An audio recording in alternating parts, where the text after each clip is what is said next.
Ik ben Thijs de Vos. Ik speel sinds dit jaar, de augustus eigenlijk, mee in Kortrijk Brassband. En ik speel trombone. Ik ben Brent de Vos en ik speel sinds juni dit jaar ook mee in Kortrijk Brassband op tweede Euphonium. Ik ben eerst geweest en dan... Eigenlijk moet je het zo zeggen. Er was een opening voor het tweede Euphonium en hij was heel erg geïnteresseerd om naast Frederik Leroy ook te zitten en zo. Ja. En dus dan heeft hem ook beslist en heb ik ook een klein beetje gepusht, maar is hem wel erbij gegaan. Maar ik had op dat moment geen tijd, dus ik ben een klein beetje later erbij gekomen dan.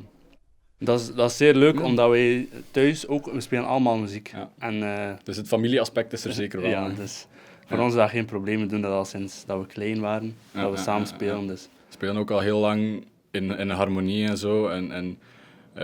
Ik heb in het buitenland even gespeeld als ik op Erasmus was. Dus de muziek zit erin gebakken bij ons. Ik vind Metamorfosis een heel lastig stuk om samen te krijgen. Maar op zich, technisch, voor de trombones, redelijk oké. Dan mijn stem. Ik spreek niet over de eerste trombone, maar mijn stem, redelijk oké. Ik vind het keuzewerk lastiger. Voor tweede trombone dan. Voor ons is dat wel een beetje omgekeerd. Metamorfosis is zeer lastig, zeker de laatste stuk. Is echt een gekke bedoeling voor de euphoniums.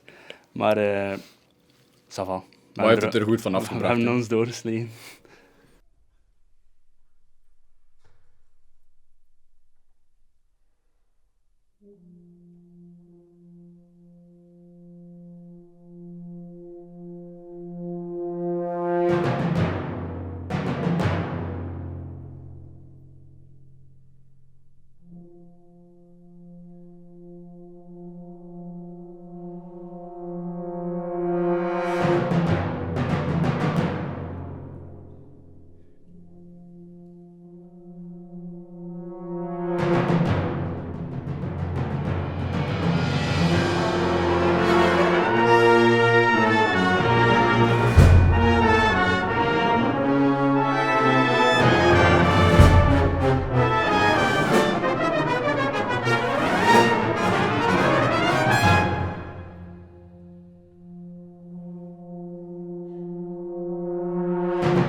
Ciao.